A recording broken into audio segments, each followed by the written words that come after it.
Hi everyone, Dr. Sterling Carter here, one half of the Carter brothers. I'm joined with my better half over here.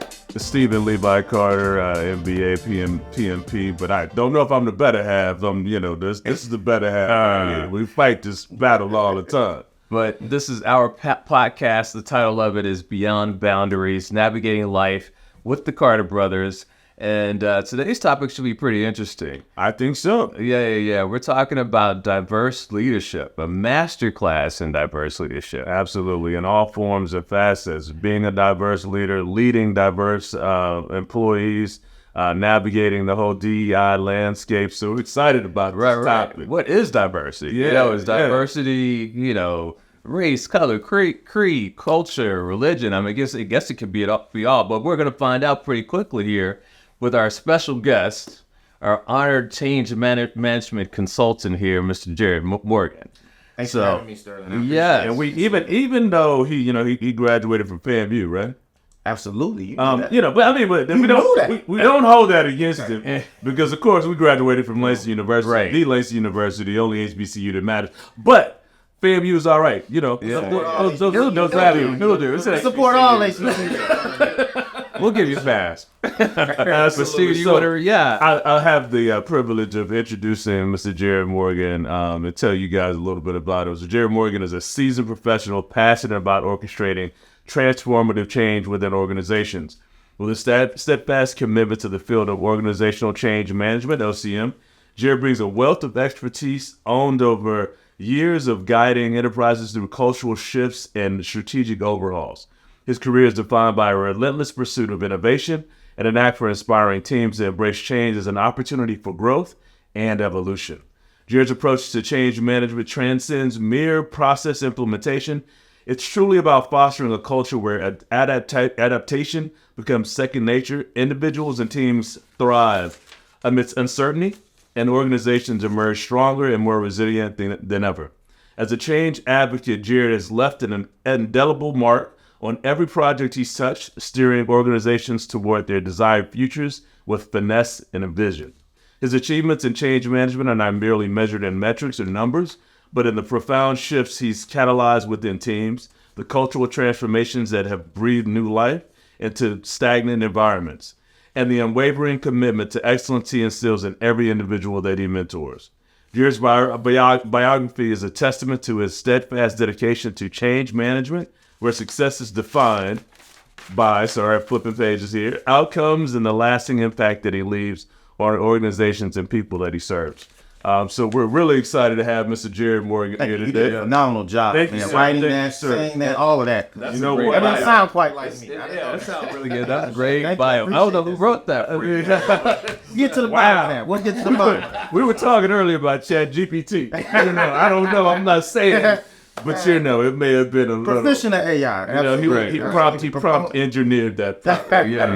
Great bio. But no, Jared is a good friend of ours. We worked with Jared on in a number of different not-for-profit organizations where he serves as a leader, part of the board organization. But his prowess in change management has just been amazing. So again, thank you for being here and being able to share a few gems with our audience. Sterling, No problem. take over. Yeah. So let's just start off with, what is organizational change management?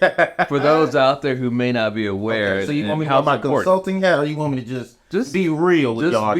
Just be real. Organizational change management is taking an organization through a journey where they are looking at the lens for optimization, best way to be inclusive and create a healthy, safe environment for their professionals. And then also being very mindful with how you are taking them through transformations and changes.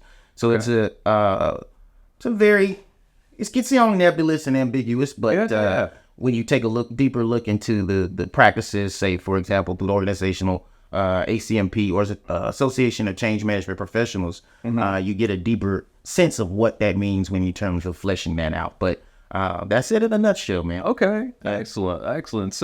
So there's a lot that's been discussed lately about change management, about DEI. There's a point when I think America was really moving in the right path. Yeah. And now it seems like there's just been a push the opposite direction. Yeah. Where the word DEI or the acronym DEI really, it's almost has a negative connotation. It's like people don't even want to talk about it anymore because there's this anti-woke movement and all this kind of good stuff. So tell us a little bit about what your thoughts are, on that, and should we continue to move towards having a diverse, equitable, and inclusive work environment? Absolutely. What comes to mind when I think about DEI, it's about fostering that environment in which everyone feels inclusive. And so it's about initially saying that you believe the neutral or the default of your business culture is not, right? You're saying that there's a predominant culture that potentially isolates other cultures from being able to feel fully participatory.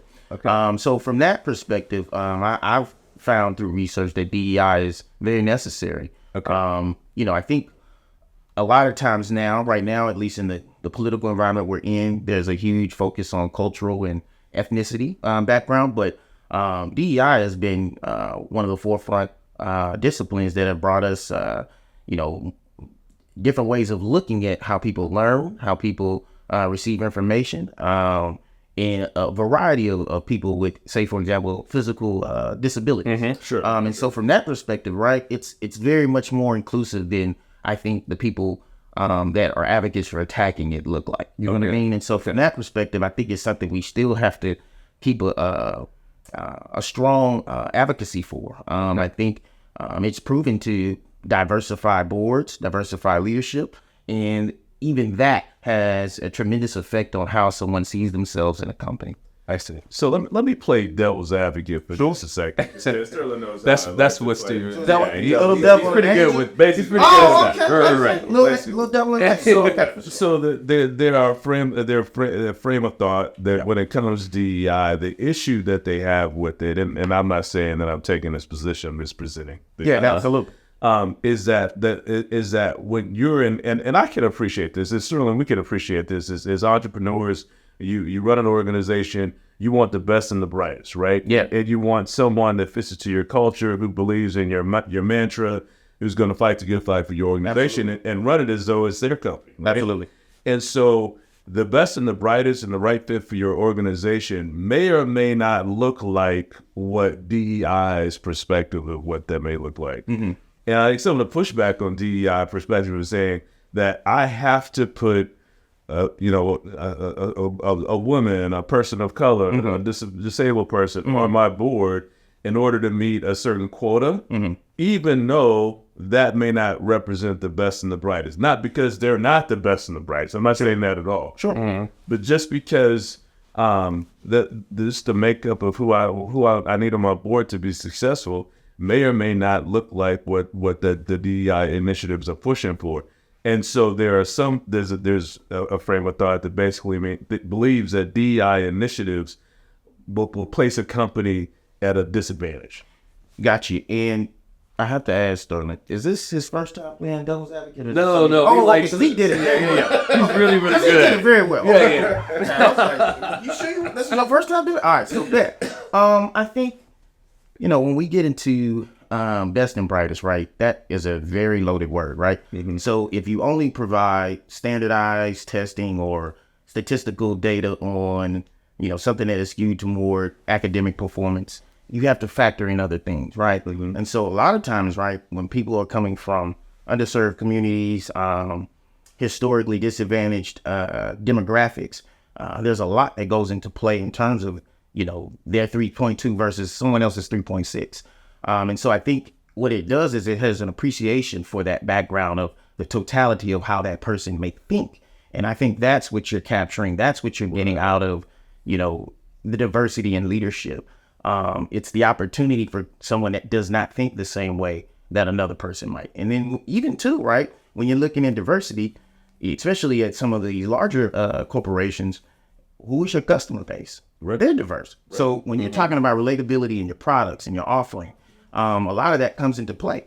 And so from that perspective, it's like, if you don't have that and you have, one type of single thought that's coming through your leadership, it's going to reflect in what you offer and how you're differentiating whatever it is that you do. And I feel like that puts you at a very strong disadvantage. And there's multiple studies that support that actual fact finding. So to me, it's pretty, standard in research and businesses, et cetera, that, diverse leadership has led to more profitable returns. And so to me, it's just good business.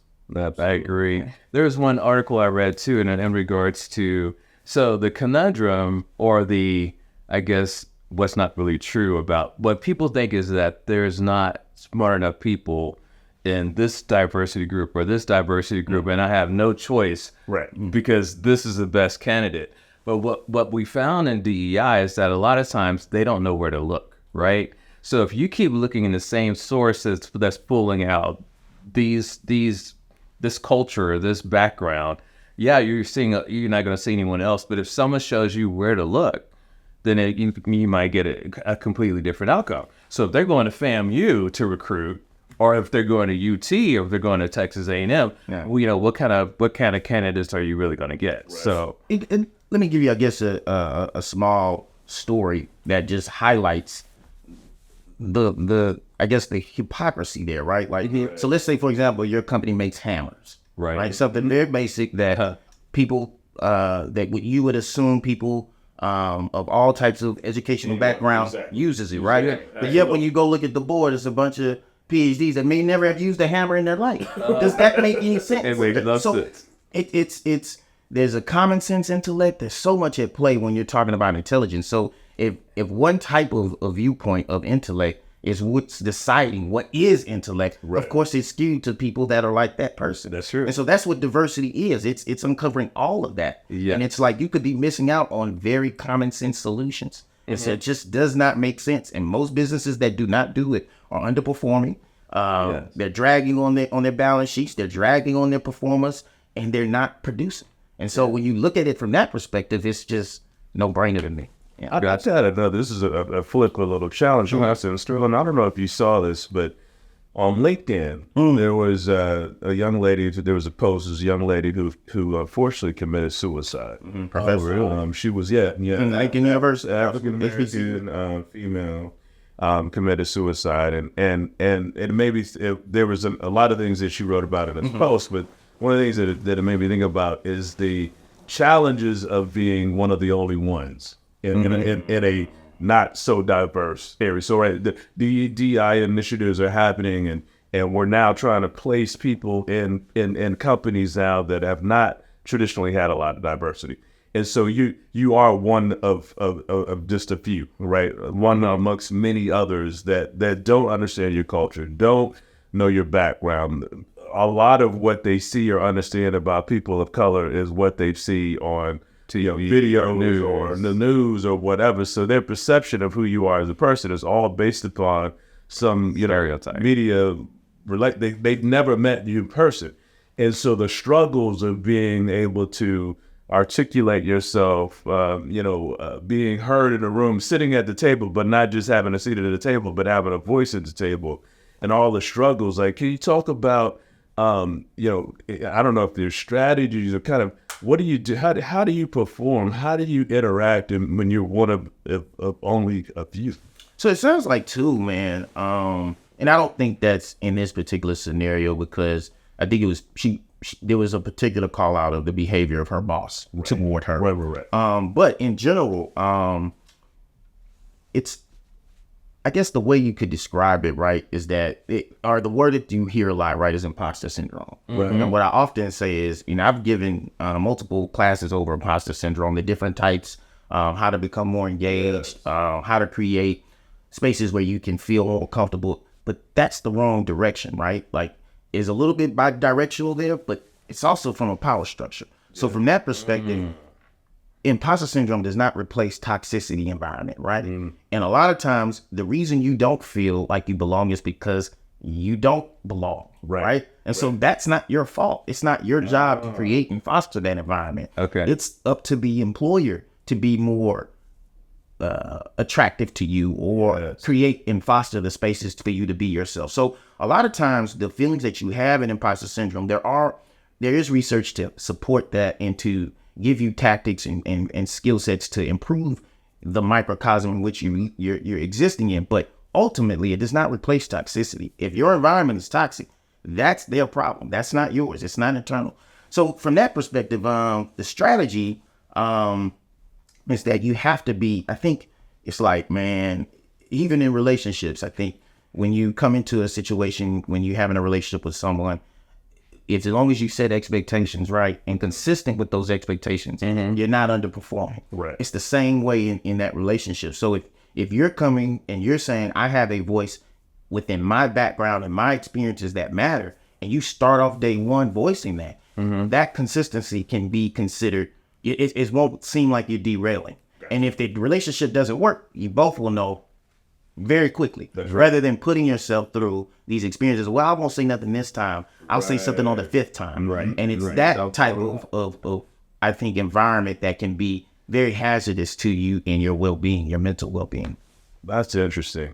But you have to know that to know. You have to go in the door saying, I'm going to be me. No matter what, in the stigma. Unapologetically. And some people lack that confidence, especially, there are these opportunities that, I mean, it's great, these opportunities that people are getting now to sit at the table, to be at the table. They're getting compensation that they've never seen before. Right. They're getting opportunities, so they don't want to mess up that opportunity. They let me just sit back and, it's a tough role to Oh, absolutely. And there's a lot of appreciation for that. I think part of that is also building your personal mentor network, right? Yeah. Is sitting between my two mentors here. Right. It's important for you to have that diverse mentorship so that you have something to bounce off of in terms of someone that's been there before. Yeah. I think we suffer in silence, and that makes it worse, right? Like you only thinking that you're the only one going through this, it feels bigger and heavier on your back. But the more you share with someone and find your tribe, if you will, to bounce things off of, I feel like that is therapy in of itself. And then you can also get some workable solutions or realize that you need to divorce this partner and move on to, better opportunity.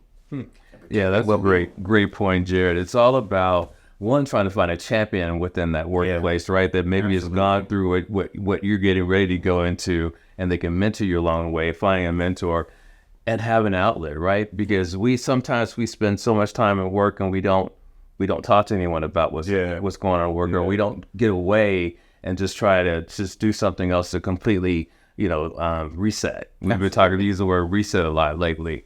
So I agree with you very much so, Jared. Quick question for you though. How did you end up in organizational change management? Tell us about Jared and that whole process. Yeah, no problem. So I call it, when I started my big boy job, I was at big healthcare, pharmaceutical, multinational company, and they had a project management leadership program. And most of the people that they accepted in that program were engineering background majors. So very lucky and a part of a few people that had a business background. But what they wanted was for me to take my business acumen skills and transfer it into, say, some of their more technical side of things, and being able to bring those concerns to leadership, et cetera. And so being that conduit. And in that space, I had a couple of projects where I, extended myself beyond my, normal duties, which I advise anyone, if you're, experiencing something in your job and you feel like something else will give you a sharper tool or an addition to your tool bag or your toolkit, you should go out and add it. And so you'll be surprised what you get if you ask for it. So with that, right, I had a project where I was dealing with external suppliers, a third wheel transportation company, a third party partner, transportation company. And there were a lot of nuances, right? Like there was times where we were the big dog, and then there was times where we were not the big dog, right? Where we're smaller than the retailers and whatever they say goes. And just managing that list of stakeholders was so critical to my project success and money savings.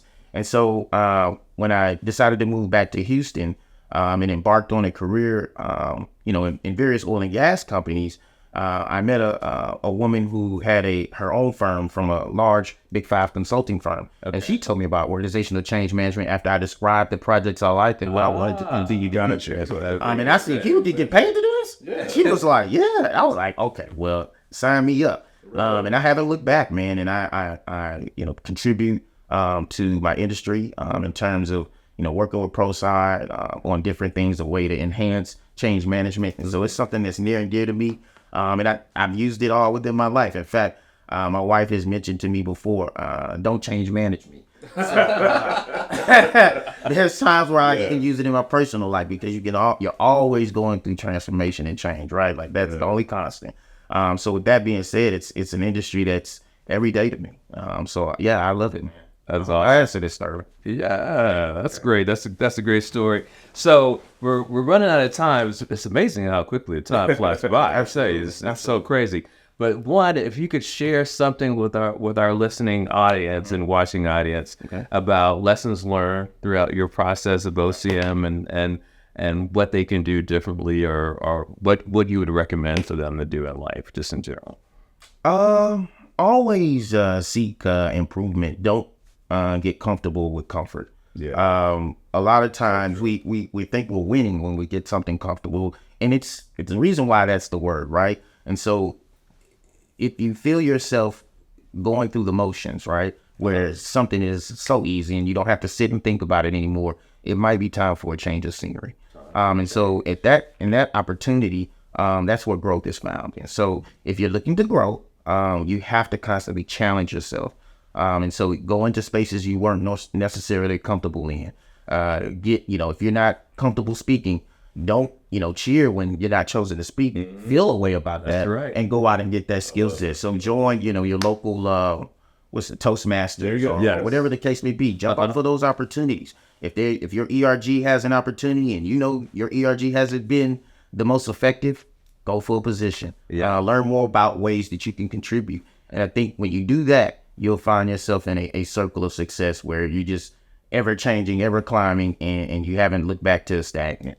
You know what I mean? So I think it's a worthwhile exercise always. Yeah, excellent. Any books or podcasts that you run Who across? Moved My Cheese? Moved My- No, not that. That's a classic. I just love Right. Who Moved My That's a Cheese. classic. The character names, I love the tie-in with M. Off and all of that kind of stuff. And so, it's just interesting. Like everything that those mice went through is something that you can relate to. Sure. The guy who just could not fathom that his cheese was gone. He had literally spent days, weeks not looking for new cheese because he's like, nah, that cheese coming back. That cheese will be there. And it was just never there. And it's like, oh, I've been that person. I have to do something actively to change it, not stop and keep waiting. You know what I mean? So from that perspective, man, I always consider that to be the intro to changes. Who Moved My Cheese is a classic change management. Absolutely. It is. It's a classic introduction to very simplistic, but Exactly. When did that book come out? It's been out for a while. That's a classic right there. Don't date us. Exactly. Oh my goodness. Good stuff. No, it's been a pleasure, man, spending this afternoon. Yeah. Any last words, last things you want to say before we close out? Love yourself, man. So love yourself through your mistakes. Yeah. Obviously, it's easy to love yourself through the successes, but embrace the mistakes. It's an opportunity to learn again. So that's probably the most I would say, especially in these times and days where it seems like things can be bleak, right? And it's like, how are you naturally optimistic, right? And I am, right? And so I've had team members ask me, like, how are you just always upbeat?